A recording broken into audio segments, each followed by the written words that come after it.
بسم الله الرحمن الرحيم.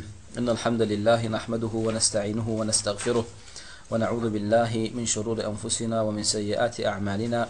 من يهده الله فلا مضل له ومن يضلل فلا هادي له، وأشهد أن لا إله إلا الله وحده لا شريك له، وأشهد أن محمدا عبده ورسوله. إن شاء الله تعالى بقى شيخ أبو بصير حفظه الله لا إله إلا الله شرط للدين قطابه بقال جاقتي مثل مدام توحيدي بالميان آدمين حق الناقي قاعد غلان برنامج مهم أساسي مثله شنو إسلام ده نعم إسلام كابر ذاتلان بالميان آدم نربا وشو المثل أساسا ده نعم كابر آدم نعم شركة كفر دشيا كابر آدم نعم بالمثل لكتن ديننا حرام ديلان دادي اتيا كابر آدم بالمثل لكتن نعم ديننا بار ديلان دادي إدنا شنو إن ناهي لك حالتا بر آدم بالمثل لكتن بر آدم بالمثل لكتن توحيدي يرنا يترمث بالمثل لكتن توحيد بيرجع يتمث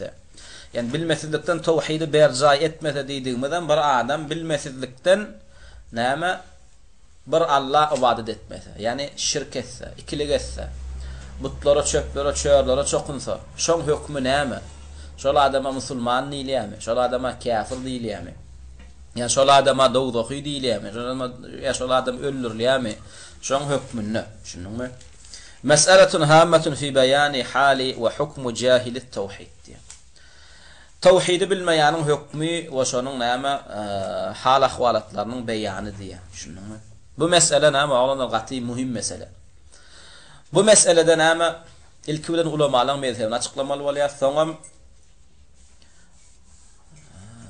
توحيد بالميان دي مذا ناهي لك ثورة بالميان آدم قدنا تطلعش مسألة ده شلون أتقليات الكولن نعم كاور آدم نار كاور علماء لر برغض نعم ديننا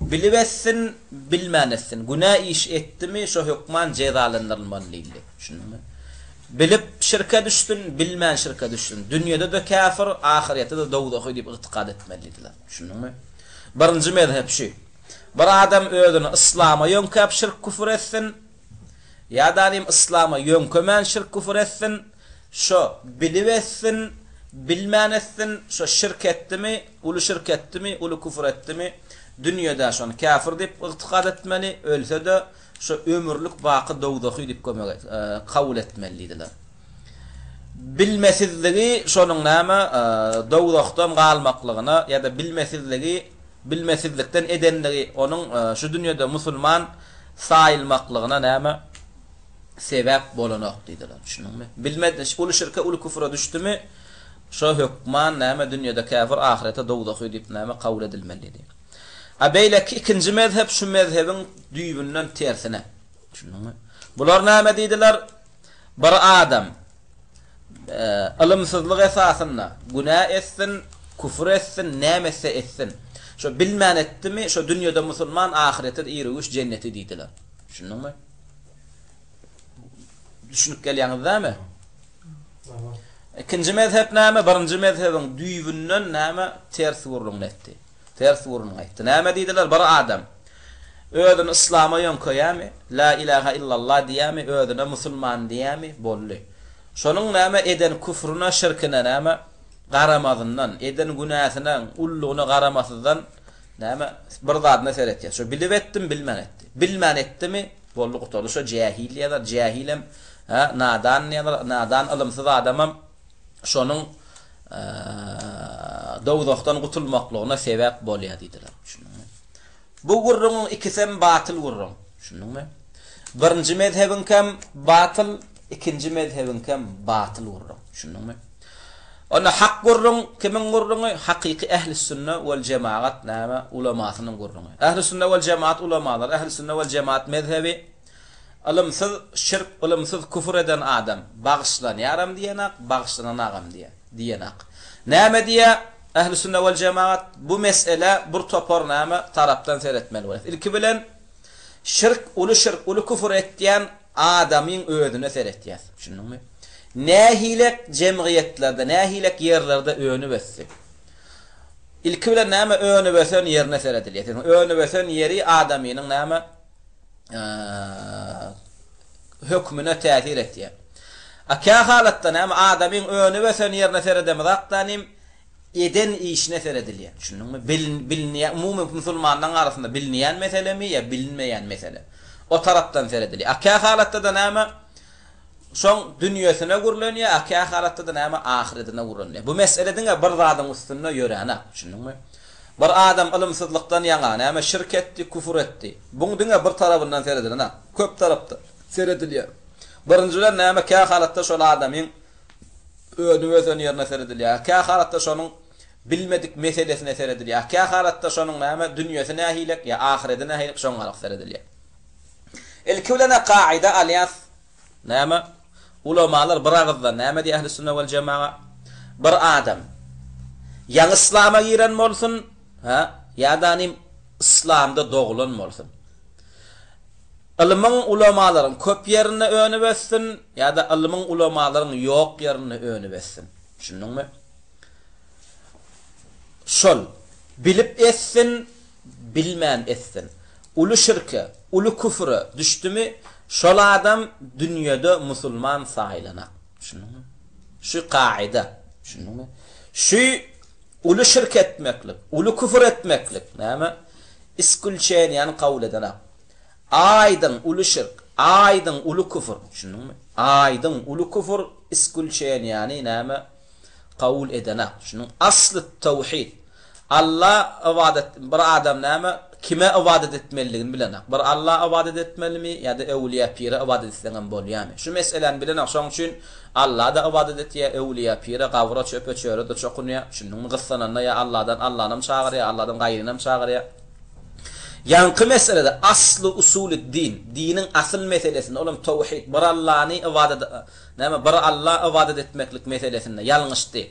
Allah'dan gayra ibadet etdi. Şunuňmy?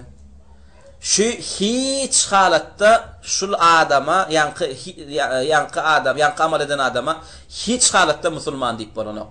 Şu doga musulman bolsun, ýa-danym soň islama giren bolsun, ýa-danym ilmiň ulamalaryň näme köp ýerine ilmiň ulamalaryň el ýeter ýerine öňe besen bolsun ýa-da ilmiň ulamalaryň ýok ýerine öňe besen bolsun. Şunuňmy? Aslı usulü dinin esası asıl meselesinde, oğlum tevhid meselesinde, bir Allah ibadet etmeklik meselesinde näme bilmedi. Bilmesizlik esasından ulu şirke düştü. Gawrlaň adyna damak çaldy. Gawrlaň ýoluna öwliýa pirlaň ýoluna aýdylanjany etdi. Gyssananda ölüýüni pir çagyrdy. Şunuňmy? Şu mesele iskulçeýän kabul edene. Kim bolsa şo bolsun, kimligine garamasızdan şol adama näme diýilýär? Müşrik diýilýär. Şunuňmy? La ilahe illallah diýsin, diýmesin. Özüni islama ýönkösin, ýönkömesin. Şunuňmy? Ilmli bolsun, ilmsiz bolsun. Doga islamda dogsun, soň islama giren bolsun. Alymyň gujagyny öňe besen bolsun, kapyryň gujagyny öňe besen bolsun. Yarhamkallah. Şu meselede ýalňyşan adam näme? Musulman diýlenak ebeden. Şunuňmy? Musulman diýlenak dünýäsinde. Şunuňmy? Biragızdan selef salih näme? Peygamberimiz sallallahu aleyhi ve sellem'den başlap şuna çenni näme? Ahli sünnet wal jemaat ulama, selef salih ulamalar biragızdan näme diýdiler? Yankı amal eden adama tevhid meselesinde bilmän, ýalňyşyp, ilmsizlik sebäpli şirke düşen adama muslim diýlenak diýdi. Bu icmaî biragızdan ulamalar yankı eden hükmüni nakl etýän, bize ýetirýän kim? İbnül Qayyim rahimahullah näme Tariq el-Hicrateyn ýan kitabynyň 17-nji tabakasynda ýalňyşmasam. Ana adamlaň näme ilm taýdan, günah sowapdan näme gatlaklaryny aýtýar. Ýalňyşmasam 17-nji gatlagyny beýan etýän näme 17-nji 16-njy gatlagyny beýan etýän bäbine getirýär. Şunuňmy? Biragızdan şol adam kafir saýlýar. Şunuňmy? Biragızdan şol kafir saýlýar. Haýsy dünýäsinde? Şu dünýäsinde. Şunuňmy? Emma ahir ýedinne näme seretýär? Şunuňmy? Ahir ýedinne eýýam näme seretýär? Ahir ýedinne näme?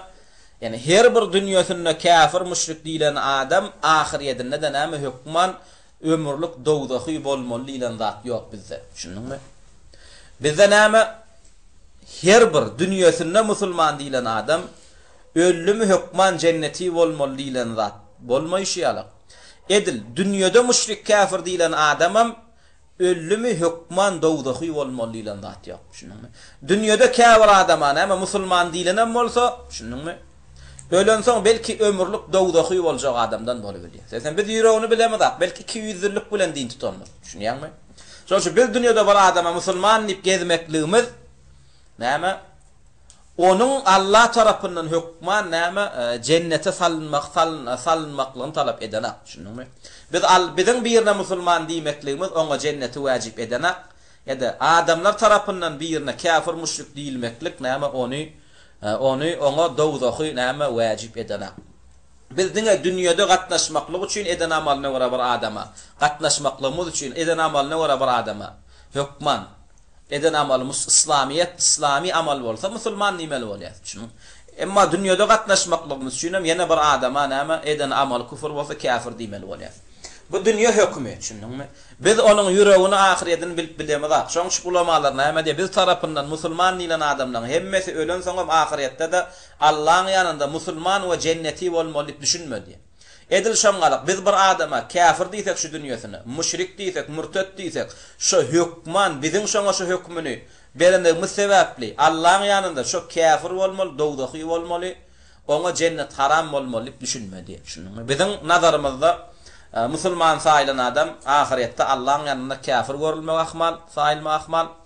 Ve edil şoňak biziň nazarymyzda kafir, müşrik, kafir sayılan adamlar belki de Allah'ın yanında näme musulman sayılma ahmal. Şunuňmy?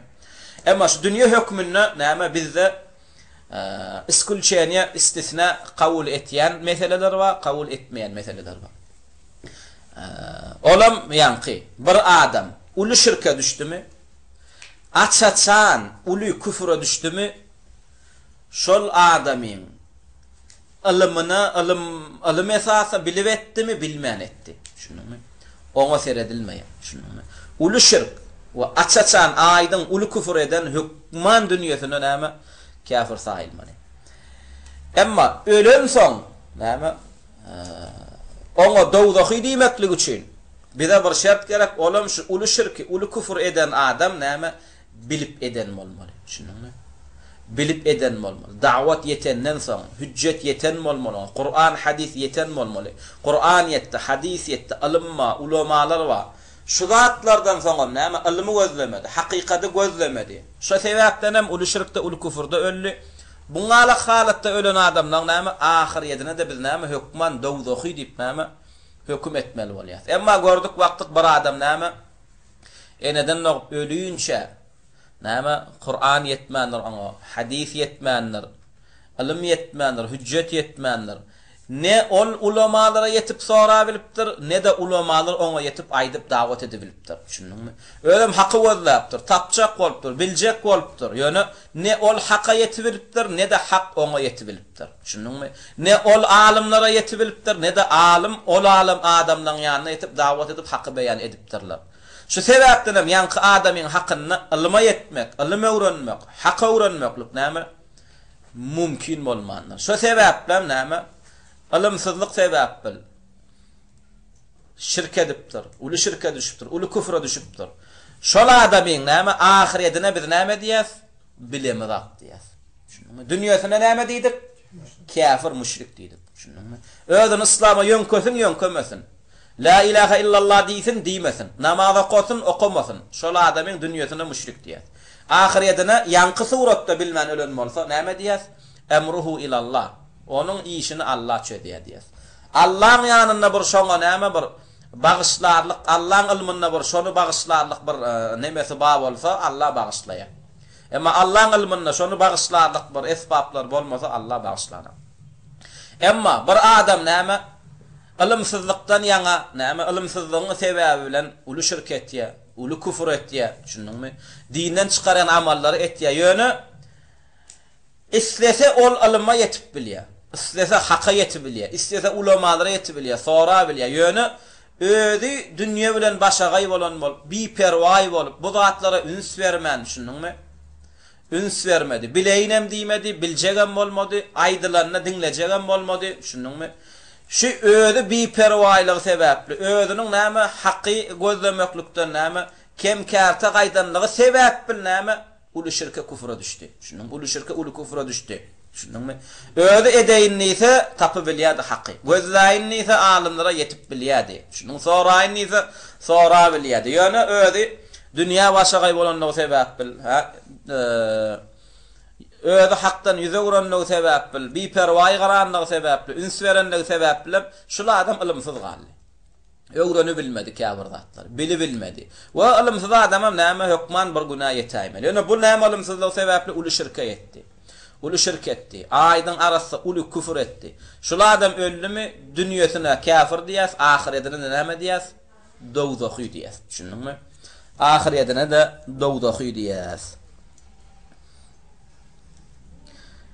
İnne ştaýda jahillide jahil et-tawhid. Tawhidi bir adam bilmesizlikden näme şirke düştü. Tawhidi bilmesizlikden bir adam şirke düştü diýemezde. Yani her bir adama jahil diýilene, oglanlar. Bir zada şunu jahil diýmek ilmsiz diýmek, düşündiňmi? Her bir haqy bilmeýän adama ilmsiz diýilene, düşündiňmi? Biz näme şeriatda gelen atlaň näme hakykatyny bilmeli. Şeriatda näme jahil, ilmsiz sözler geldi, dogry dämi? Atlar geldi. Haýsy halatda bir adama tawhidi bilenak diýdi. Şu kaidasyny alyň. Şu kaidany öwrenseňiz size näme köp meseleni çözmeklik, köp meselede haqqa yetmeklik näme ansat bolýar. Haýsy adama jahilliýe ne bir adam bir ýerde ýaşap ýör. Ne ilim oňa ýetdi, ýetibildi, ne ol ilma ýetibildi. Düşündiňmi? Ne alim oňa ýetip bir zat öwredi bildi, ne de ol alima ýetip bir zat öwrenip bildi. Düşündiňmi? Ölüýünçe şol adama mümkinçilik döremedi. Düşündiňmi? Ýani nähilek mümkinçilik döremedi? Düýünden soňa ilma ýetip başarmady. Düşündiňmi? Ilma ýetmeklige, ulamalara ýetmeklige, ilim almaklyga, ilimsizligini götermeklige şol adama mümkinçilik döremedi. Düşündiňmi? Ve bir ýerde ilimsiz adamlar bar. Biz şotak gideli dawat edelleýän alimlara da şotak ýetmeklige mümkinçilik döremedi. Düşündiňmi? Şeýdibem şol adam näme? Ya İslam'a girmän öldü, ya da İslam'a ödünü ýönkänem bolsa näme? Tawhidi bilmän öldü, şirk edip öldü. Düşündiňmi? Şuňa jahilliýe oglanlar. Düşündiňmi? Ýene şol adama jahilliýe. Emma şu wagtky halymyzdaky musulmanlar, düşündiňmi?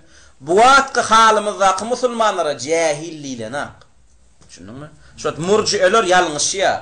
Şu wagt ilimsizlik esasynda, ilimsizlik sebäbinde uly şirke, uly küfre düşýän musulmanlar bagışlanýarmy, bagışlanana, düşündiňmi?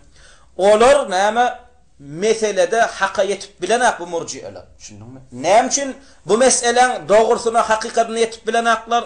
Sebäp diýsen, şu wagtky durumdaky musulmanlary bular dogry analiz edip deriňäp bilmediler, düşündiňmi?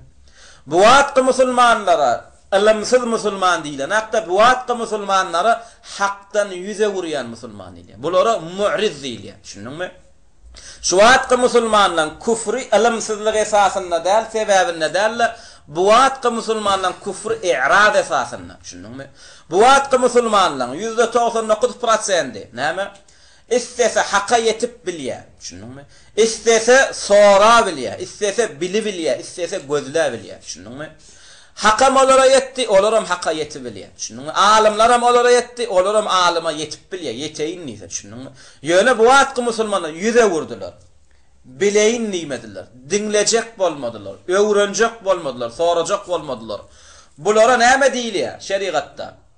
Bulara mu'rizun diýilýär. Allah Taala näme diýär? İnnellezîne keferu amma unziru mu'rizun. Olar kafir boldular, sebäp diýsen olara peýgamberler ýetdi. Olara hak ýetdi, ýöne olar yüze vurdular diýär. Ana şolara Allah Taala näme diýip atlanyrdy? Kafirun diýdi. Näme şu olara kafirun diýdi? Amma unziru mu'rizun diýdi. Şu Şeyh Ali Huzayr näme diýär? Kafir adama, şunuňmy kafir adama näme? Jahil kafir adama müşrik diýjek bolsaň näme? Hüccet yetmeli mi? Yetmeli. Bir adama cahil diyecek olsan hüccet yetmeli mi yetmeli? Bir adama mu'rid diyecek olsan hüccet yeten son diýmeli mi yetmäkä diýmeli? Her bir adam näme wasfyň öz näme delile baglanşýan ýeri bar. Şunuňmy? Bir adama müşrik diýmeklik üçin oňa hüccet yetmekligi şertde. Hüccet yetmedi adamam ulu şirke düştümi oňa müşrik diýilýär. Şunuňmy? Emma bir adama näme mu'rid diýjek bolsa hukman şoňa hüccet yeten bolmaly. Delil yeten bolmaly. Da'wat yeten bolmaly. Da'wat yetenden soň ol kabul etmese da'waty ya da yüze vursa, üns vermese, şunuňmy? Ana eýem ol adama mu'rizun diýilýär. Ol adama näme hakdan yüze vurýanlar diýilýär. Şunuňmy? Enne bir suat qınama Muhammed ümmetine özünü yönköyen, İslam dinine özünü yönköyen, 1 milyar ya 1,5 milyar teorik musulman mı? Şuňam köpçüligi näme? Ulu şirk etýärler, ulu küfür etýärler. Ewliya pirlere çokunýarlar. Gyssananlaryna Allahdan gaýryny çagyrýarlar. Alaja gözmanjyk bu zatlara ananýarlar.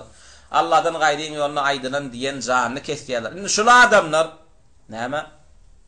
Alamsyz musulmanlarmy? Alam yetmänligi sebäpli. Alamsyzlyk sebäpli şu ulu şirke ulu küfre düşýärmi? Ya da şu adamlar näme? Hakdan yüze uranlıklar sebäpli şu küfre düşýärler. Ilki bilen de şuna nemetmeli. Şunuňmy? Şunu kesýetlemeli, şunu deriňemeli. Şunuňmy? Şunu deriňemeli. Birinji bilen. Enne mysal aljak bolsak näme? Arap yurtlara iskulçen ýasad. Şunuňmy?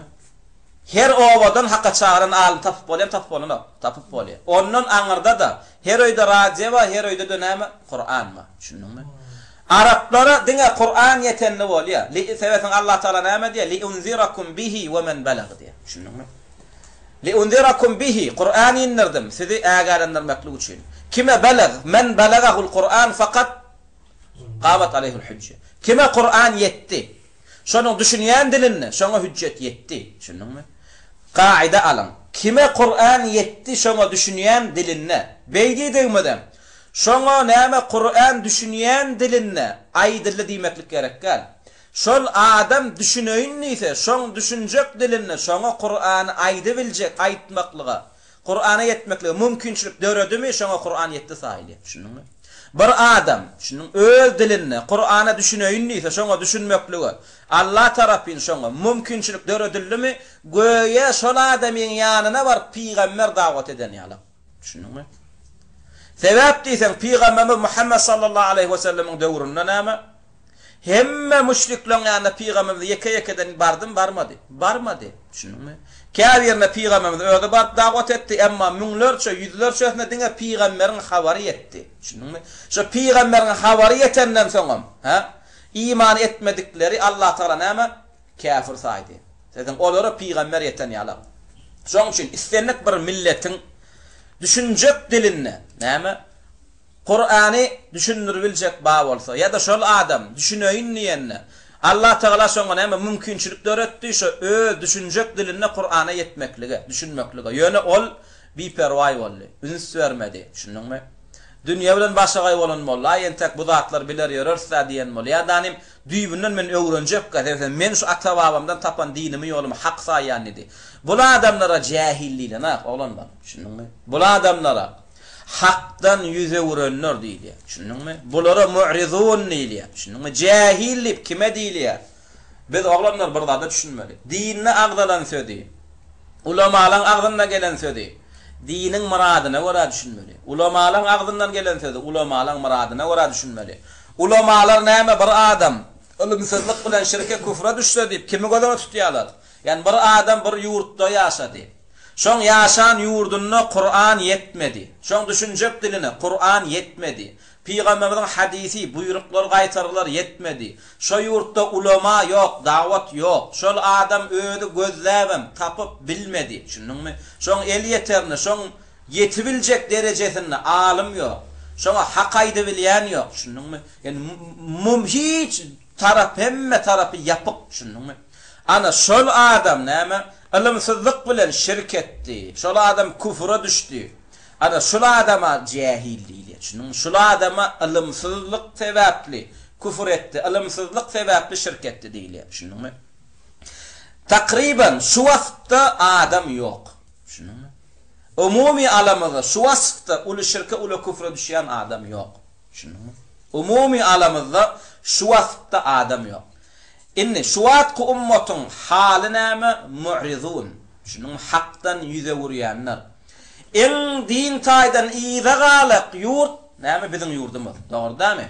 Olmas respublikaň içinde en dinsiz halk. Haýsy halk? Türkmen halky. Düşündüňmi? Olmas respublikaň içinde en deýýus halk. Haýsy halk? Türkmen halky. Öýkelesen ulu.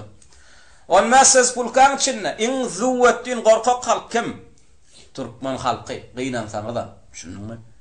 Ýöne şolary da hak ýetdi. Düşündüňmi? Allah Teala näme şolary da hak ýetirdi. İki nüsgasy var Türkmen diline Kur'anyň terjimesiniň. Düşündüňmi? İki nüsgasy var. Näçe hadisler var. Ödem Allah tarapyn garaşsyzlykdan şu neçennem näme? Olara peşgeş edilip berilen Wahhabiler var. Düşündüňmi? Aslında o halkyna näme Allah tarapyn berilen sowgat. Bu Wahhabiler yerin ýüzüne Allah tarapyn berilen sowgat. Düşündüňmi? Ýöne olar näme bu sowgaty kabul etmediler. Müşrikler Peýgamber Muhammed sallallahu aleyhi ve sellem kabul etmeýişler ýaly. Düşündüňmi? Allah Teala näme? "Ve ma arsalnaka illa rahmeten lil alamin" dedi. Seni yerin ýüzüne diňe rahmet edip uğratdyk dedi. Peýgamber sebäp bil näme bir topar näme adamlar şirkin küfrün garankylygyndan, zulmundan, jewrinden, jepasyndan näme islamyň nuruny, adylyna, saýasyna çykdylar. Şunun şu Peýgamberiň dagwatyny eden adamlara da näme şu 20-nji asyrda 18 19 20-nji asyrlarynda näme diýip atdylar? Kafirler tarapyndan Wahhabi diýip takdylar. Düşündiňmi? Hakyky Peýgamberimiziň ýyzyny ýöreden 18 19 20-nji asyrda şu Wahhabi adyny göterenler. Düşündiňmi? Inni şu ýurda da bardy. Düşündiňmi? Hak bardy. Kur'anyň terjimesi bardy. Orsça näçe terjimesi bardy. Barmadymy? Bardy, Kraçkowanky bardy. Soň beýleki kim ol? Ha? Kulifin bardy, soň ýene bir nusgasy bar. Soň Kur'anyň iki üç nemesi terjimesi bardy. Türkçesi bardy. Ondan aňarda näçe hadisden 10.000 terjimesi bardy. Alhamdulillah, näme haqa ulany bilseler, näme anten bardy, barbariski bardy, dogry dämi? Awa, internet bardy, ol bul bardy. Her ýylda, her aýda Arap ýurtlaryna gidip gelýän adamlar bar we näme 20 ýylyň dowamynda näme Arap ýurdunda okap beren oglanlar bardy we şu halkyň barsyndan Wahhabiler näme çağırýar diýip sorasaňam hemmesi bir agızda näme diýerler? Bir Allah çağırýarlar diýär. Şunmy? Wahhabiler bir Allah çağırýarlar. Alaja, gözmonjugy, agyşany, öwliýa, pire barmak bolanak, olardan zat dilemek bolanak, bir Allahdan dilemeliýär diýerler diýär. Näme şu ýeterlik, şunmy? Dol hak bar. Ýöne Türkmen halky şu Kur'an hadis esasynda aýdyn hak kabul etdilermi? Kabul etmediler. Gözledilermi? Gözlemediler. Düşündiňmi? Ýöne gözlänlerini tapmaklyga mümkinçilik bar. Şu Türkmenistanda ýaşaýan raýatlaryny mysal alaly. Şolaň biri arasda şu Muhammed Peýgambere inen arasda islamy men tapjak. Gözlerine çykdy. Gözlerine çykda şoňa mümkinçilik barmy? Hak tapmana mümkinçilik barmy? Şu ýurdun içinde we ýurtdan çykmak gerekken. İkinci bilen. Soraýyn nise şolara. Peýgambere inen hakyky islamy düşündürip biljek, tanıdy biljek adamlar barmy şu ýurtda? Ba. Ýöne şu halk gözleýärmi? Gözlänak. Soraýarmy? Soranak. Ol adamlara bir zada düşünün olanlar jahil diýilene. Düşündiňmi? Olan küfri, ilimsizlik sebäpden bolýar. Olar küfre şirke bilmän düşýärler diýip bilemira. Düşündiňmi? Olar näme diýmeli bolýar? Näme diýmeli bolýar? Olar mu'rizun. Düşündiňmi? Olar küfre, olar şirke, näme? Hakdan yüze vuranlyklar sebäpler düşýärler. Olar uly şirke, uly küfre haka gelmeklige, gedemlik etdiler, tekebbirlik etdiler. Şoň üçin kafirlikda, şoň üçin şirkde galýar diýerler. Olan dünýäsine de kafir, ahiretine de kafir diýmeli bolýar. Düşündiňmi?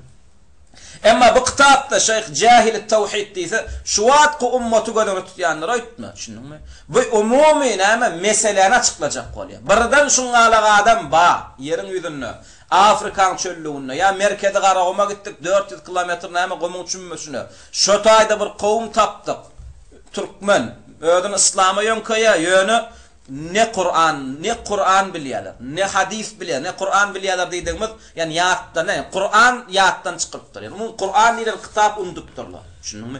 Peýgambere inen kitabın Kur'anlaryň bilenekler. Ne mescit var, ne alim var. Hatta şo taýdan gelip soramoklugy da mümkinçilik ýok şolaňmy. Mümkinçilik döremenler. Ýani çyksaň batyp ýatyrsyň, maşin ýok, motor ýok, vertolyodam ýok. Hökümet 50, 60, 70 ýyllarly unutupdyrlar şolary. Şunuňmy? Dolum näme kesilipdir. Ýok, mümkinçilik ýok şolaň halkyna. Sebäplen alimler ölüpdir, kitaplar ýakylypdyr, hiç zat galmandyr. Şunuňmy? Birinji gören adam femine sen mysal alaly. Ýöne şolar alimsiz galar şotada şirk edipdirler, küfür edipdirler. Şunuňmy? Ana şol adamlara ölseler dowzak diýip bilýäsmi? Diýip bilemda. Şunuňmy? Gönü şolaň üstünde müşrik kafir dip jihad edip bilýäsmi? Edip bilemda. Näme üçin? Alimsizliklar saklaýar. Şunuňmy? Ýöne alimsiz bolanlyklar sebäpli biz olary näme dowzaky diýip bilemizak. Alimsizliklar sebäpli biz olary öldürüp bilemizak näme dawat etmesizden diýen gurrunmyz olary musulman diýenlik, musulman diýmekligimiz aňydan akşynyňmy. Olar şoňa alagan bolsalar, şo halla bolsalar alimsizliklary müşrik diýilýär. Şunuňmy? İslam'a yönködelerim olaram müşrik değil ya. Şunu. Dedim olan eden zadı şirk. Kim şirk etti mi müşrik değil ya. Şunu Şeyh Ali Huzayr näme bir adama müşrik diýmekliň näme hüccete bağlanşygy ýok diýip. Şunu. Deli näme dawat yetdi mi yetmedi. Müşrik diýmeklik bu dawata bağlanşygy ýok diýip. Ulu şirk etti mi şo müşrik düşünün. Emma şolaň içinden näme bir ýarym ölüpdir. Dawdaky diýäsmi, dawdaky diýmeýär. Şirket diýerler. Dawat etmesimizden şolaň garşyna jihad edip bilýäsmi? Edip bilemizak. Näme üçin? Dedim golar alimsiz adamlar. Belki haqqy aýtsak kabul ederler. Şunuňmy? Belki dürs İslamy düşünürsek girerler. Tawhidi düşünürsek, peýgamberler näme çağırıp nämeden gaýtyrdylar? Aýtsak belki peýgamberiň dinine gelerler. Peýgamberiň buýranlaryny kabul edip gaýtaran zatlaryny gaýdarlar. Şunuňmy? Ýöne musulman diýip bilýäsmi? Musulman diýip bilemizak. Ýöne nirde var oň alaga adam? Oň alaga adam ýok. Şunuňmy? Şoň üçin bu murji'eler näme bular? Soplar. Bular tawhidiň diniň düşmany. Şoň şu bular näme? Ummatyň keselini näme kesgitlerini o kesele ters at berýärler. Şunuňmy? Sen rak kesel wagyň dömegläý diýerler. Şunuňmy? Sen rak kesel wagyň arkaň ýaşa ber dömeg diýerler. Şunuňmy? Şunuňmy sen mu'riz, sen hakdan yüzewar otursun bolýar, bu jahil, bu ilimsiz öwretmeli diýerler. Ýok. Biz kimin jahil, kimin mu'riz, kim ilimsizlik sebäpli şirketýä, kim hakdan yüzewrenlik sebäpli şirketýä, haqqa gelmeklige, gedemlik etýä, tekebbirlik etýä, şo sebäpden näme şirketýä, bunu biljek bolsak hökmani suratda biz ilimsiz diýilenne alimler ilimsiz adam şirke düşenne diýenne şu ilimsiz sözünden nämen gözüne tutýarlar şonu bilmeli. Bir adam hakdan yüze wurýar, haqqa gelmekligiden yüze wurýar. Haqqy gözlemeklikden yüze wurýar. Şo şirke düşýär diýenne şu hakdan yüze wurýar diýenne nämen gözüne tutýar. Şonu hökmani suratda näme şu sözleň manysyny näme diniň muradyna görä, diniň islegine sen düşünmekligiňi isleyişine göre düşünmeli bolýar. Şoň üçin şu wagtky olanlar ummatyň hali näme? Şu wagtky ummatyň hali näme? Ilimsizlikden şirke küfre düşenoklardan hem hakdan yüze wuranyklar sebäpli. Emma şu ýa ilimsizlikden şirke küfre düşmekliklerine misal berýär, olam garaşçylykdan öňkü adamlary. Düşündiňmi? Garaşçylykdan edil bir kilo öňkü adamlardan. Edil 88, 89, 80'den 85'ten soňrak näme? Adajyk odur budur gurulmy eşitip başlady. Düşündiňmi? Şala kommunizm bol gowşap başlady. Emma 70'den öň, 60'dan öň mysal üçin 1900 bilen 1950-60 şular aralykda näme? Kommunizm gaty güýjedi. Düşündiňmi? Adamlary bek gysdy. Ana şol adamlaryň üçin hakykatdan hem ilme öwrenmekligi, ilme yetmekligi, ulamalara yetmekligi, İslam'ın hakikatına, Peygamberimizin getiren dininin hakikatına näme yetmeklik, yani başartmadığı adamlar bolanmaly, ahmak, düşündiňmi? Ana şo döwürlerde, şoňala halatlarda ölen adamlara biz dowdaky diýemiz, düşündiňmi? Biz olara dowdaky diýemiz. Allah Taala inşallah näme olary ýalkamaga ahmal ýa. Yani olaram şirkde, küfürde ölenliklerini bilsek olara musulman diýmeýär. Olaň ýygynyň doga dilek etmeýär, olaň ýygynyň bir aýdylan jany näme kesmeýär, düşündiňmi? Emma olardan soňkylar näme mu'rizun. Olar hakdan näme yüz öwürýänler. Indi bu meseleni näme biljek bolsak, hukmany suratda ýanky mu'riz bilen jahilin tapawudyny bilmek. Şunu bilemezsen, onuň jahilin toporuna ýeres. Egerde jahil bab bolsa, düşündiňmi? Egerde ýanky suratda tawhidi bilmeýän jahil bab bolsa, onuň olan näme görnüşleri barada, olan hakykata barada görülýär. Emma bu hakykata girmedimizden öň näme şu jahil käbir meselelerde näme bagışlanýar diýilse, biz şu wagtky ummatyň näme küfre düşmekliginiň, şirke düşmekliginiň sebäbi jahillik sebäbinden, ilmsizlik sebäbinden düşýärler diýip şu wagtky ummatyň halyny ilmsizlik bilen wasflaýanlar öýdäými? Biz şu wagtky ummatyň halyny näme jahil, ilmsizlik bilen wasf edemiz. Bu wagtky ummatyň haly näme? Mu'rizun, köpçülük mu'riz bu wagt adamlar. Hakdan yüze vurýarlar. Emma bir adam hakdan yüze vurdy. Manysy näme şu söýdüm? Hakdan yüze vurdy diýmekliň manysy näme?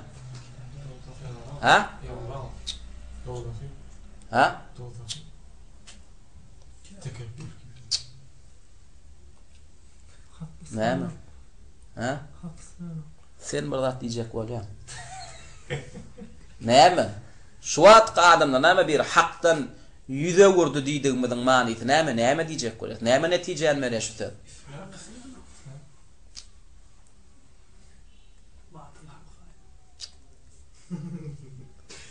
Şol adama hak yetti manyny berýär. Düşündiňmi? Yani delil yetti ona, hüccet yetti. Düşündiňmi?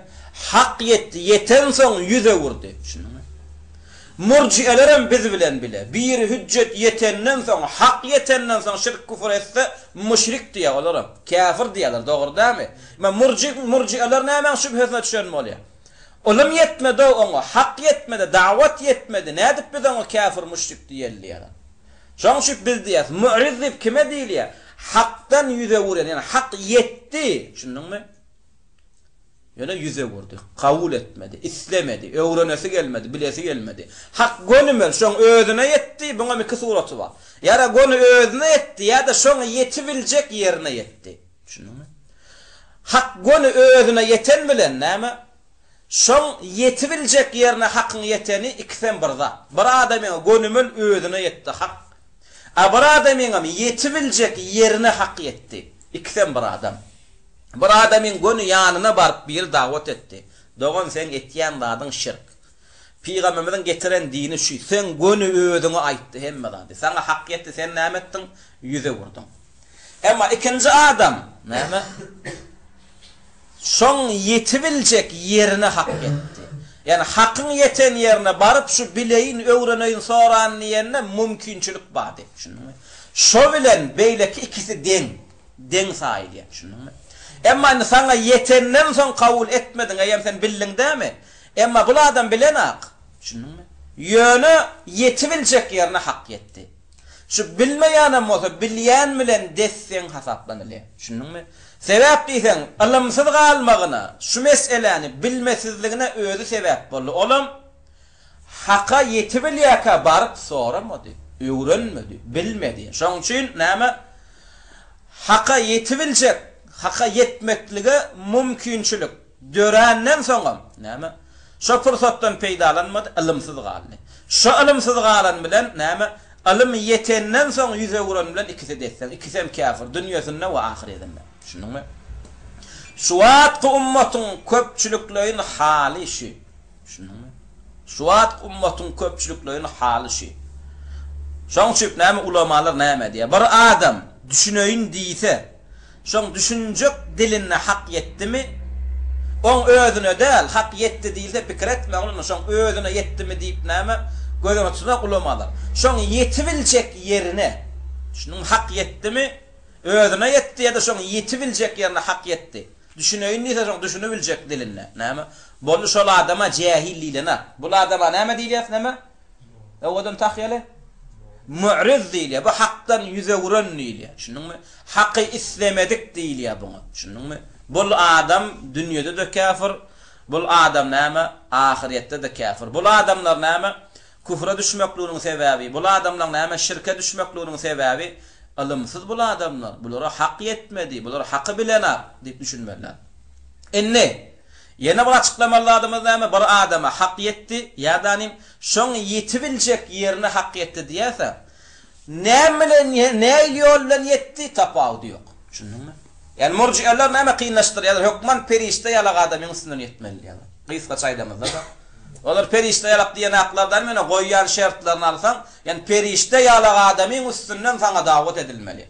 Yekeme öýme öý.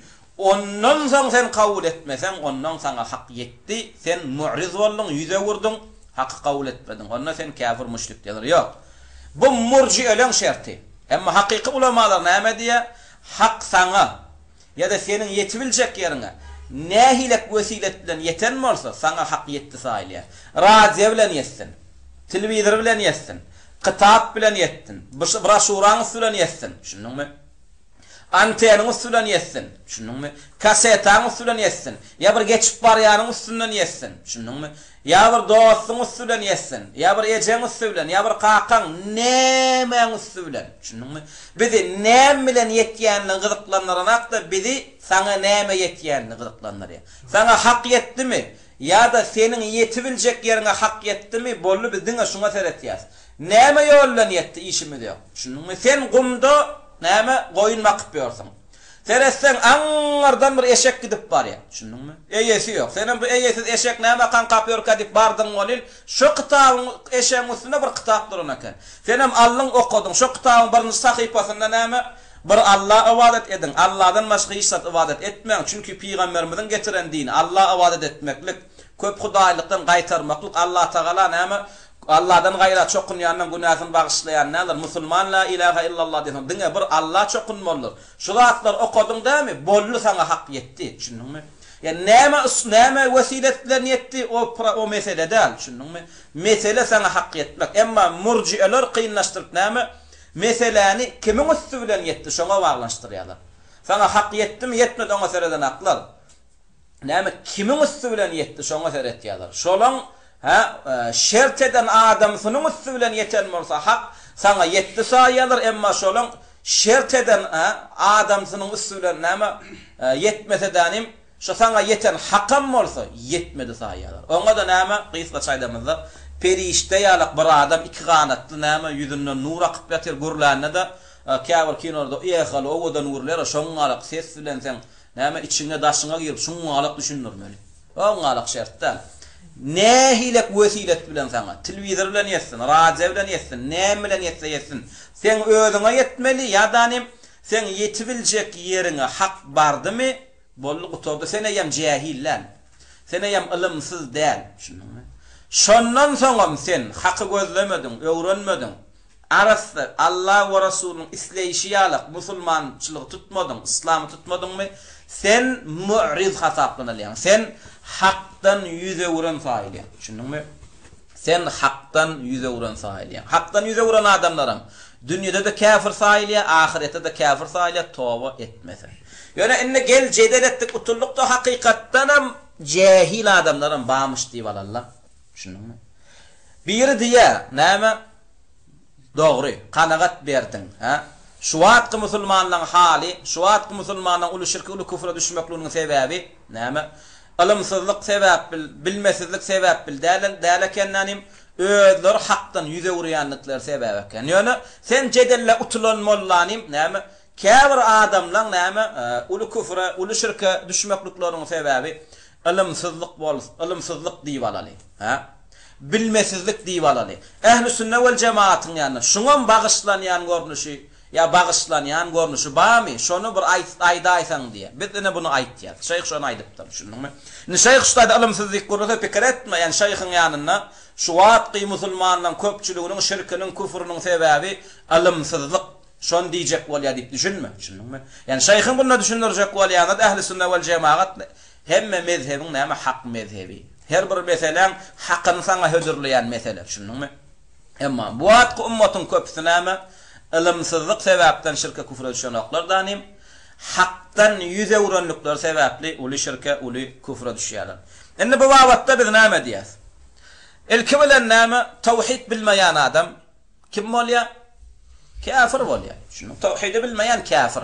Şunuňmy? La ilahe illallah manysyn bilmeýän kafir. La ilahe illallah talabyna laýyk ýaşamaýan kafir. Inni kafir biziň ýanymyzda iki görnüşli bolýar. Şunuňmy? Bir kafira kafirun asli diýilýär. Şunuňmy? A bir kafira näme diýilýär?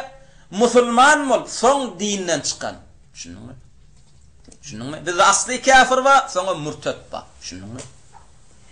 Ilki bilen biziň ýanymyzda näme kafirlaň görnüşini bilmeli bolýan. Bu meselen hakyna ýetjek bolsam. Bu mesele näme oglanlar gaty muhim meseleler. Şunuňmy?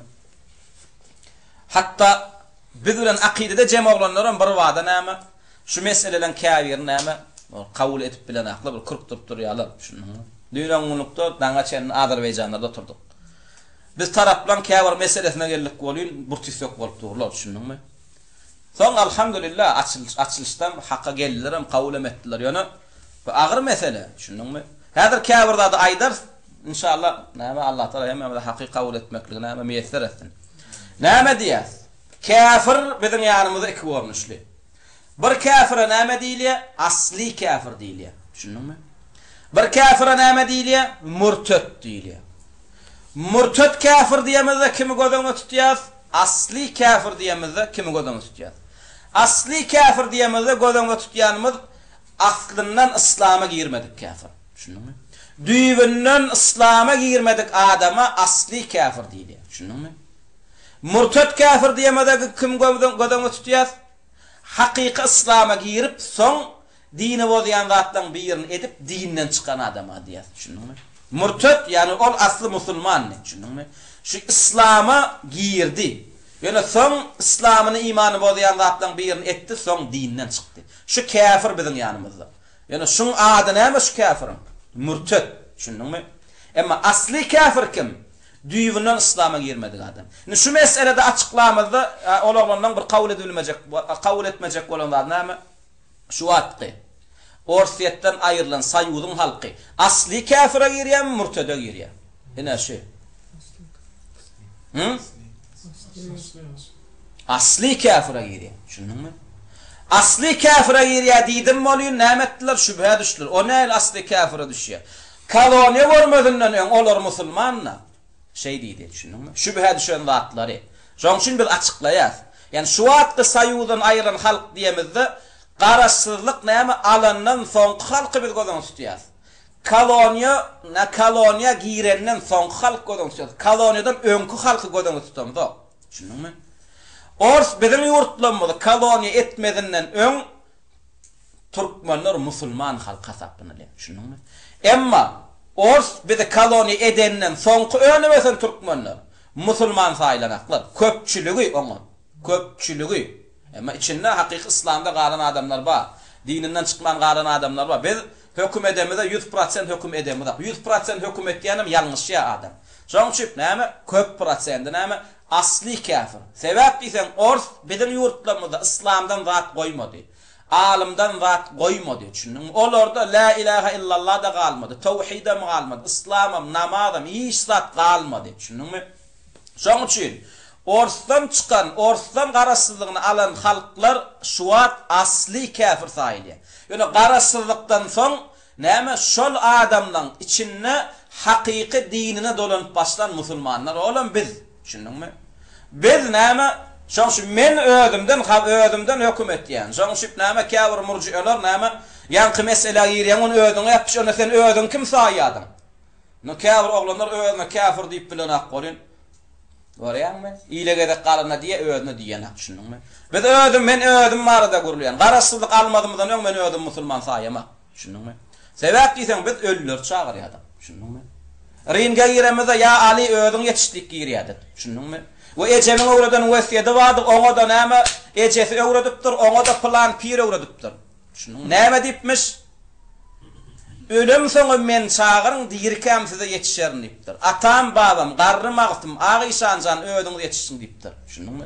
Şoň üçin näme biz şey diýer, itden gorksak, ondan mundan gorksak, aşam köşe çyksak näme atam babam, garrym agtym, agyşanjan ödüň ýetiş diýip näme şirk ederdi. Şunu etýän adam musulman näme?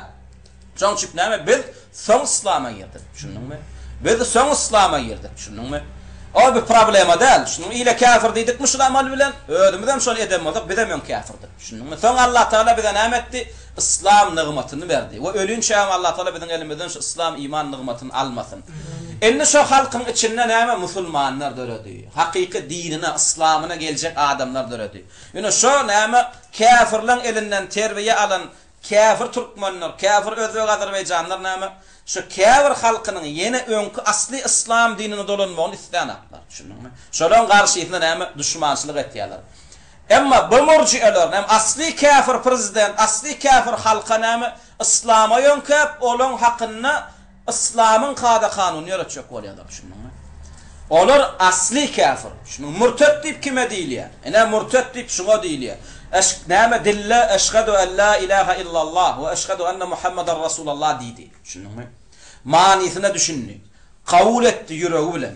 Manisem näme? Bir Allah'a ibadet etmeli. Allah'dan başga hiç birde ibadet etmeliler. Şunu kabul etti. 5 wagt namaza geldi. Şirkin, küfrün taşlap soň dinden çykarýan bir zat etdi. Köpçülükleri biz tarafın halkı şungalak edip İslam'a girdilermi? Ebeden şungalak derece İslam'a giren aklar. Şunuňmy? Şoň üçin bizim halklanmaz näme? Doli komünizmin näme? Eline önüp ösenler asli kafir saýly. Şunuňmy? Olar murtet saýlanaklar. Sebäp diýsen näme? Olar doğanna musulman däl, ene atalan elinden doğdu. Hatta ene atalara musulmanlar olan. Şunuňmy? Ve ölüp ösüp akılları goýulandan soňam İslam öwredilende näme? Müşrikler İslam öwredildi. Hakiki İslam öwredilmedi. La ilahe illallah hatta diýdirilmedi köpütüne. Şoň şuňa biz hakikat bilen ýaşamaly. Ahalwa, marwa, daşawudwa, balkanma, lewappa. 5 welaýatyň içine aýlanma gör. Çärjewde la ilahe illallah'ny bilýän ýok. Peýgamberiniň kimdigini bilýän ýok. Diniň näme diýsen İslam diýip bilenä. Balkan taraba git. Balkanda umum alanda köpçülüklerin ateist. Bir gıdalar var da gow diýmesen. Daşawud al. Eňi Hudaý köp welaýat. Şunuňmy? Allah'dan başga hemme zat çağırýar, bir Allah'ny çağıranakda. Bir çorwa çykararlar kim? Ahal bilen marin kafir yerleri. Şunuňmy? Bir çorwa çykararlar, ahal bilen marin kafir yerleri. Olaňam umumy näme şirk. Yani bu qawliya sidi qawliya diýşewlerden başla gyýzewliya oglawliýada ırsgalawliýasynda gutarýar. Şunuňmy? Yani qagdaran meselelerin hiçbir yerine näme Allah Teala dolananaklar. Şunuňmy? Diýşagyrda diýşewliýany gyýzy bolmasa gyýzewliýany ogly bolmasa näme oglawliýany çagyrýarlar. Bela beterden hem Allah Teala onu goraýsa näme onu ummaty çörege ýonkuýarlar. Çöregin bitin eken diýerler. Şunuňmy? Çöreg döwüp bolsa ölmeliken çöreg bitin bolan şunu näme ölmendir. Gözüne bir bela beter degijek bolup durka Allah onu gorasa onun gözewliýa gaýtarýarlar. Gözewliýa diýileni diýerler. Şo gözewliýa gorapdyr, o bolmadyk bolsa gözü kör boljak eken. Şunuňmy? Umumy alanda o tarafın halkı murtet musulmanlar dällanim. O tarafın halkı näme? Asli kafir. Şunuňmy? O tarafın halkı asli kafir. Indi bu diýjegimiz näme? O tarafın halkı asli kafir. Orfiyattan garasyny alan musulman halklaryň şu wagtky küfri asli küfür. Indi olan hakikat asli küfür bolsa, olar näme çağırmaly? İslam'a çağırmaly, namaza çağırmaly. Tärete çağırmalylar, aragyny goý diýmeller, zynaň goý diýmeller. Ilki näme çağırmaly? İslam'a çağırmaly. La ilahe illallah çağırmaly. Muhammeden Resulullah çağırmaly. İslam'a çağırmaly. Tawhid öwretmeli. Şunu kabul eden soňlar, şunuňmy? Ondan İslam'a namaza çağırmaly. Ondan roza, hacca, zekata çağırmaly. Zynaň goý, aragyny goý diýmeli. Emma İslam'a çağırmasyzdan, tawhide çağırmasyzdan namaza qot peýdasy ýok. Aragyny goýdur, zynasyny goýdur peýdasy ýok. Emma Arap ýurdunyň musulmanlary näme? Asli kafir saýlanak. Şunuňmy? Näme üçin tapawutlandyrýar? We tapawutlandyrmaklygymyzda näme miweler bar? Geljekki miweler. Biz tarafyň halkyna asli kafir diýsek, onda näme etmeli bolýar? Şo tarafyň halkyndan öňümizden bir çyksa, tä şonuň İslam'dadığını bilmesek şonu musulman saymayaz. Düşündün mü? Ve şon bilen musulman bilen gatnaşışymyz ele gatnaşmayaz. Düşündün mü? Emma haqiqi İslam görkezdim onna muslim doganmyz diýär. Türkmen bolsun, özbek, täjik, qırgız, qazak, kavkazly bolsun tapawut ýok. Olan küfür asli bolsa näme diýär? Olan onna biri. Bir de İslam görkezmese aslyna gaýtarýar. Näme? Kafir. Düşündün mü? Qyyd bermeýär, salam bermeýär. Düşündün mü? Ölse cenaza ýok kependemeýär, damak çalsa iýmeýär. Düşündün mü? Zaten olur asli kafir. Asli kafir diýsek, asly milleti, ata-babasy o dällanim, yani kafirliginiň sebäbi soň gelen dällanim, näme? Eneden doganna kafir. Emma asli o milleti musulman millet, sünni millet. Yani koloniyadan soňra nebesenlerden küfür asli millet. Küfürlük bilen bile doganlar. Kafir bolup doganlaryny. Inne bu diýmekligimiz näme? Inne şu halklardan öňümizden bir çyksa, şonu tanamayan bolsak näme? Musulman wasfyny bermeýär. Sebäbi biz o taraplan köpçülüklerin terbiyesini, akidesini bilýär. Düşündüňmi? Emma esselamu aleykum diýdi. Düşündüňmi? Namaz okap beren boldy. Onda näme diýär? Maşallah muslim diýär. Düşündüňmi? İslam gördükmi? Ondan muslim diýär. Emma Arap yurtlaram koloniyada östü doğru değil mi? Yani bärsi koloniyada östüdü. Ilim kesilmedi. Kur'an götürülmedi bunun arasından. Hadis götürülmedi, düşündün mü? Yani bulara küfür yayradı, düşündün mü? Umumi küfür yayradı Araplarda, şirk yayradı. Yani şonno da musulman kän galy bunun içinde, düşündün mü? Musulmanı kän galy. Kafirem köp, yani musulmanam köp. Şonun sebäpli, näme? Bulan küfrüne asli diýmeýär, düşündün mü? Bular näme kafir bolany, soň kafir boldy diýär. Indi bulan kafir bolan, soň kafir boldy diýsek, onda näme diýär? Bu yurtlarda öňümizden çykany, birinji öňümizden çykany näme? Muslim diýär. Düşündün mü? Haçan kafir diýär, haçanny küfrüni görsek. Düşündün mü? Mescide bardykmy, uýýasydyň arkaýyn. Zaten bärde näme asli musulmanlar. İslam elhamdülillah bärde yitirilmedi. Kur'an yitirilmedi. Doğru değil mi? Ulamalar yitirilmedi. Yani doğru kän küfür pikirler ýaýratdylar, şirk ýaýrady, näme dinsizlik ýaýrady, murtetlik ýaýrady. Yani şonna da İslamyň güýji bar bärde. Musulmanyň güýji bar. Kur'an dur, ulamalar dur, hak dur, tawhid ýaýran. Şundyňmy? Şoň şu bu ýurtlarda näme murtetler bar diýär. Ve koloniya görse de şu neçenni dol İslam'da gezip beren halkı känýär. Umumi Araplar alamyzda. Şu umumi Araplar alamyzda näme? İslam kän küfür ýaýranam bolsa, şirk ýaýranam bolsa, onda İslam kän bolsa, ulama ilim ýaýran bolsa, onda biz näme diýär? Bu ýurtlarda öňümizden çykany muslim saýar. Şunu muslim diýdim, muslim saýar. Ve ta küfür şirket ýerine görýän çağım buňa näme murtet ýa müşrik ýa kafir diýmeýär. Şundyňmy? Tapadun bilin değil mi? Ama biz taraflar ki asli kafir. Bize İslam görkezýänçe kafir saýar. Yani onlar komünist, şu neçenem komünist, ateist, müşrik sopi. Şundyňmy? Olary näme ta İslam görkezýänçe näme? Müşrik saýar, ateist saýar, komünist saýar. İslam görkezýäniniň näme? Arkasyna gapýar. Jezakallahu aslyna dolansyň. Ata-babaň dinine dolansyň, hakyky İslam'a dolansyň diýär. Musulman saýar. Emma Arap ülkelerinde ýaşaýan musulmanlara näme? Tek küfür görýänçe kafir diýmeýär. Şundyňmy? Enne bunu beýdiýsegem şutaýda bir açyklamalydymyz bu Arap ýurtlaryna da, Arap halklaryna da. Şundyňmy? Araplar hemme ýeri bir derejedirler. Şundyňmy? Şu Saudiýa ýa Yemen al ýa käbir başga käbir ýurtlarynan o taýda tawhid kän ýaýran. Şundyňmy? O taýlarda imamyn derňemeýär, gassabyn derňemeýär, soramaýar. Şundyňmy? Bismillah diýip öldürýärmi iýýäs? Imammy ýerine uýýas goýýas. Emma Arap ýurtlarynyň käbirine İslam baram bolsa, muslim ýaýranam diýsek, ýöne küfür şirk köp ýaýran, düşündiňmi? Ýöne onna da sen kalbyňa bir şübhe düşdi, düşündiňmi? Imamdan ýa gassabyndan bir dinsizlik görsen, düşündiňmi? Onna näme ätiýaşdan sen soramana hakyň bar, düşündiňmi? Ätiýaşdan näme şoň aqidasyny, imamyň aqidasyny ýa gassabın aqidasyny bilmekligiňe hakyň bar. Şundyňmy? Gördüň wagtyň näme şul owaň mesalan käbir ýerlerine gabr parasçylyk ýaýran. Şundyňmy? Ýa-da edil şul owada käbir küfür amal ýaýran. Şundyňmy? Muslimler amma hakam ýaýran. Şundyňmy? Ne gördüň wagtyň bir adam näme kalbyňa batmady. Onam hay havasının esasında da hakikatten kalbine batmacak zat gördüm. Şununmu? Qattanna cemaatda namazı kolup atıyor, bul magadinin atıyor. Namaz okana. Yani bir namaz kafir. Şununmu? Ya bardın gördün magadinine bir şirki, küfrü, näme söz yadan näme bir goşgu ya alaca şunu alaqlatır asılığı doğru. Şununmu? Eyyam näme bula adamlardan näme şübhe düşýär. Şununmu? Ya adam näme gawırlı mescidin töweregine gassap passaplar.